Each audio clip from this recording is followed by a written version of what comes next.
Halo para karnivora dimanapun kalian berada. Sudah makan apa hari ini? Oke, mantap.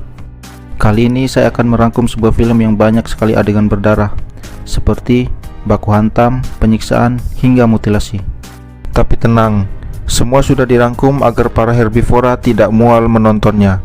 Film ini menceritakan tentang seorang badan intelijen nasional Korea yang membalaskan dendam atas kematian kekasihnya oleh seorang psikopat.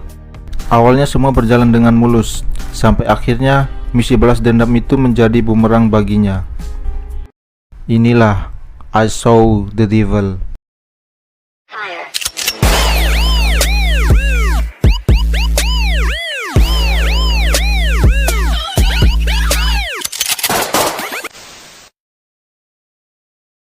Scene dibuka ketika seorang gadis cantik bernama Jo Yoon sedang menelpon kekasihnya. Kekasihnya bernama So Hyun. Dia merupakan anggota Badan Intelijen Nasional Korea. Ternyata ban mobil Jo Yoon sedang bocor dan dia sedang menunggu mobil derek yang sudah dipesannya.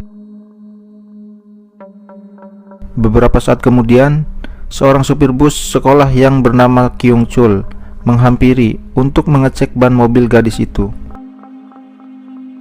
Kemudian Kyung Chul menawarkan bantuan dan mengatakan bahwa mobil derek akan lama sekali tiba ke sini. Tetapi Jo Yoon menolaknya. Dan Kyung Chul pun kembali ke minibusnya. Saat Jo Yoon menyoroti lampu mobilnya ke arah mobil pria tersebut, tiba-tiba Kyung Chul datang dan menerjang kaca mobil Jo Yoon dengan palu. Gadis itu pun berteriak, tapi percuma. Kyung Chul berhasil masuk ke mobilnya. Dan naas, kepala gadis itu dihantam dengan palu olehnya. Kemudian, tubuh gadis itu diseret dan dibawa ke rumahnya. Scene berpindah ke rumah Kyung Chul, di mana terlihat tubuh Jo Yoon sudah terbungkus plastik. Ini bukan lagi operasi plastik ya. Jo Yoon tersadar dari pingsannya, kemudian memohon agar Kyung Chul tidak membunuhnya karena dia sedang mengandung. Akan tetapi, ini yang terjadi. Kaget gonjir. Ya, kepalanya dipenggal, lalu dimutilasi.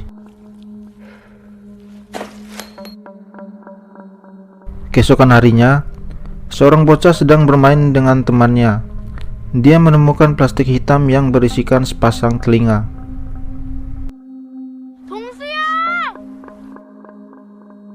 Dan tim SAR dan para polisi pun datang ke TKP untuk melakukan pencarian. Beberapa saat kemudian, polisi berhasil menemukan kepala Jo Yoon.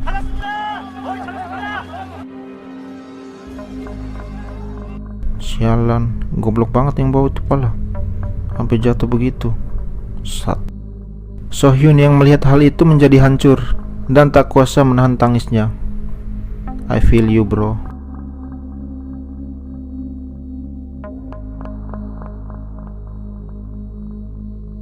Setelah pemakaman selesai, So Hyun meminta cuti kepada atasannya.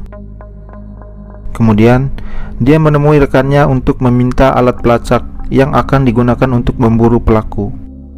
Dan juga menemui ketua Jang. Ini adalah bapak si gadis korban tadi. Untuk meminta data mantan napi-napi psikopat yang diduga membunuh kekasihnya. Dan misi balas dendam pun dimulai. Malamnya, So Hyun menghampiri target pertamanya yang sedang mengasah goloknya. So Hyun pun menghajar pria itu tanpa sepatah kata pun.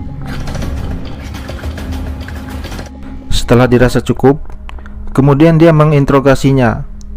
Tapi sayang, ternyata itu bukan pelakunya.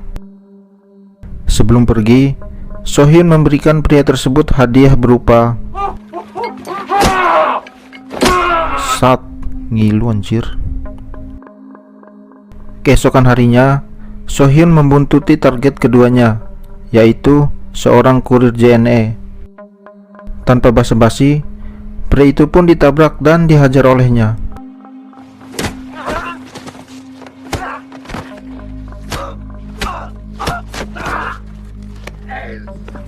Tapi sayang, itu bukan pelaku pembunuh kekasihnya. Di tempat lain pada malam hari, si babi Kyung Chul kembali melakukan aksinya. Kali ini, dia menawarkan tumpangan kepada gadis imut yang sedang menunggu Kopaja. Kemudian di tengah jalan yang sepi, dia memberhentikan mobilnya. Kemudian, gadis imut itu pun dipentung olehnya. Anjir, bunyinya sampai tuing-tuing gitu.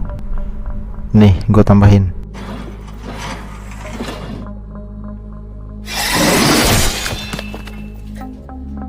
Keesokan paginya, Sohyun menghampiri rumah target ketiganya, yaitu si babi Kyung Chul. Di sini diketahui bahwa dia sudah lama pergi dari rumah, meninggalkan orang tua dan anaknya. Dari anak Kyung Chul, dia mendapatkan informasi di mana sekarang Kyung Chul tinggal. Setelah menggeledah rumah Kyung Chul, Sohyun menemukan cincin tunangan kekasihnya.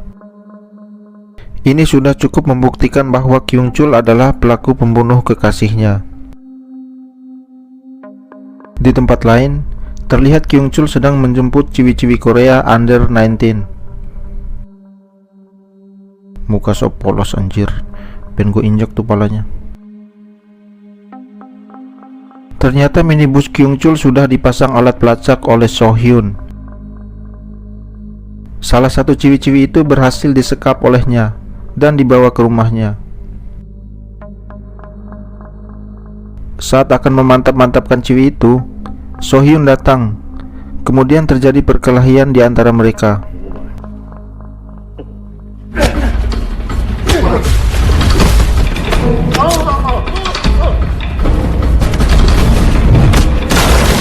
Jelas, Kyung Chul bukan lawan yang seimbang untuk Sohyun, dan Kyung Chul dihajarnya hingga pingsan.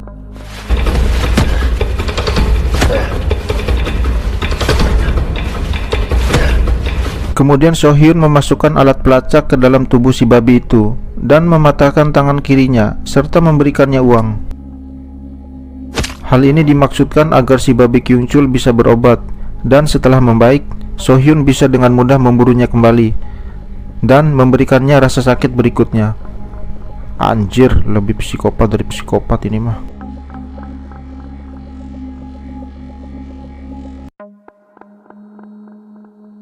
Beberapa saat kemudian, terlihat Kyung Chul meninggalkan rumahnya dan meminta tumpangan ke orang lain.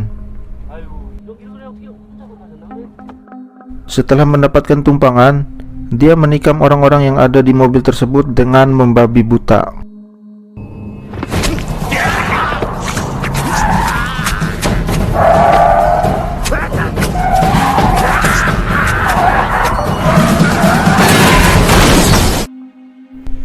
Anjir, jari gua aja nggak cukup buat ngitung berapa kali itu ditikam. Kejadian tersebut terdengar oleh Sohyun melalui alat pelacak tadi. Buang mayat manusia kayak buang bangkit tikus. Sat. Keesokan paginya, terlihat Kyung Chul sedang berobat di puskesmas. Di sana dia mengintimidasi dokter.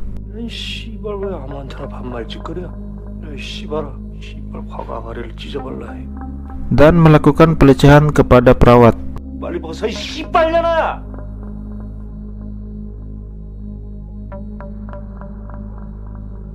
Sohyun yang mendengar kejadian itu melalui pelacaknya langsung masuk menghampirinya dan menghajarnya.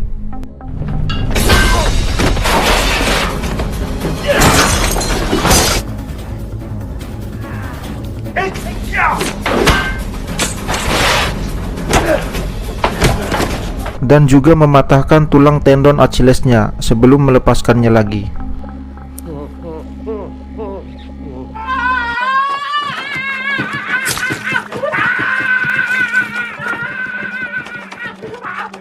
Mantap. Kemudian Sohyun menyuruh perawat untuk mengobatinya lagi.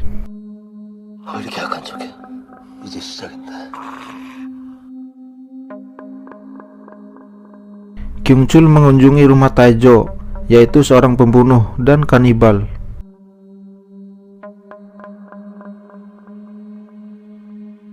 Setelah menjelaskan situasinya kepada Taejo, Taejo menyatakan bahwa kemungkinan yang mengejarnya adalah kerabat dari salah satu korbannya. Kyung-chul kemudian menyimpulkan bahwa So-hyun adalah tunangan dari Jo-yun setelah mengingat cincin yang dikenakan So-hyun saat menyerangnya di puskesmas tadi. Pada saat Taejo akan melakukan pemotongan kepada seorang gadis, So-hyun datang. Duel pun tak terelakkan, tetapi tetap saja So-hyun tak terkalahkan.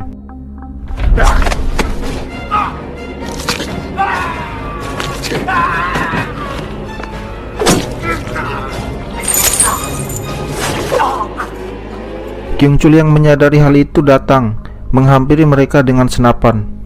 Kemudian dia menembak So-hyun, tetapi meleset. Tak semudah main FF bro, auto aim. Kemudian So-hyun kabur dan mencoba rotasi ke lantai atas. So-hyun berhasil melumpuhkan Taejo dan istrinya.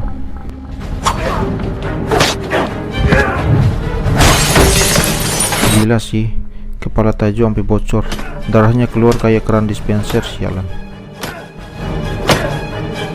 Kemudian giliran Kyung-chul dihajarnya hingga tak berdaya.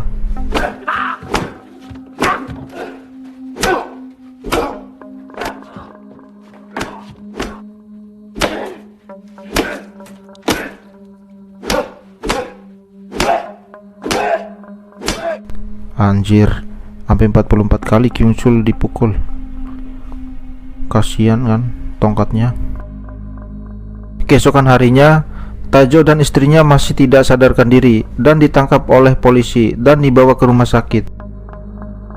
Rekan kepercayaan So-hyun membantu agar So-hyun dan Kyung-chul menghindari polisi dan menerima perawatan untuk luka mereka di fasilitas terpisah.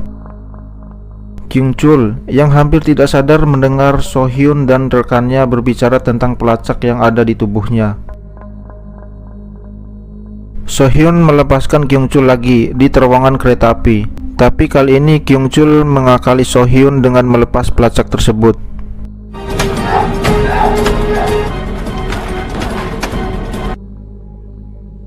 Ketika So-hyun sampai ke titik lokasi alat pelacak, dia hanya menemukan petugas polisi yang sudah terkapar dihajar Kyung-chul. So-hyun memasuki kamar rumah sakit Taejo untuk menanyainya. Di sini diketahui bahwa Kyung-chul sedang menuju rumah Pak Ketua Jang. Kemudian So-hyun mematahkan rahang Taejo dan pergi.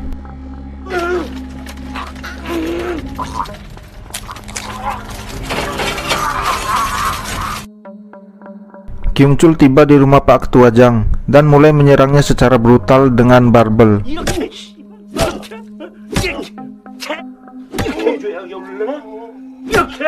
Putri Pak Ketua Jang yang lain yang baru pulang pun disergap oleh Kyung-chul dan diperkosa, dan mayatnya dibuang di jalan. Tak lama setelah itu, Kyung-chul berusaha menghindari balas dendam So-hyun lagi dengan menyerahkan diri ke polisi. Namun So-hyun menculik Kyung-chul tepat di mata polisi dan membawanya ke gudang di mana Kyung-chul memutilasi para korbannya. So-hyun mengikatnya dan kemudian menyiksanya.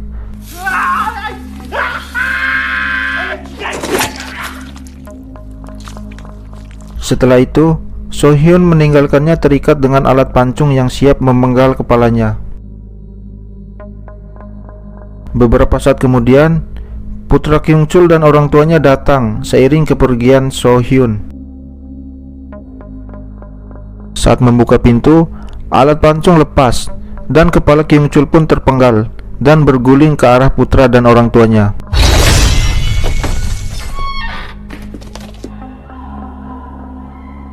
So-hyun yang mendengar tangis histeris dari keluarga Kyung-chul melalui pelacak, secara emosional hancur dan mulai menangis di jalan. Dan film pun selesai.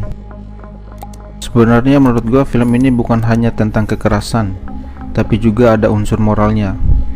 Kita tahu siapa yang antagonis di awal film, tapi ketika sang protagonis kemudian berubah menjadi monster, ya sama aja kejamnya. Kalau menurut gua ya mereka sama-sama monster sih. Ya mungkin kalian punya pendapat lain, silahkan. Dari film ini kita bisa mengambil salah satu pesan moral, yaitu balas dendam memang menyenangkan, tapi hati-hati, itu bisa menjadi bumerang bagi kita sendiri. Cukup sekian rangkuman film I Saw the Devil dari saya. Semoga kalian menikmati, mengerti, dan terima kasih. Motor sialan.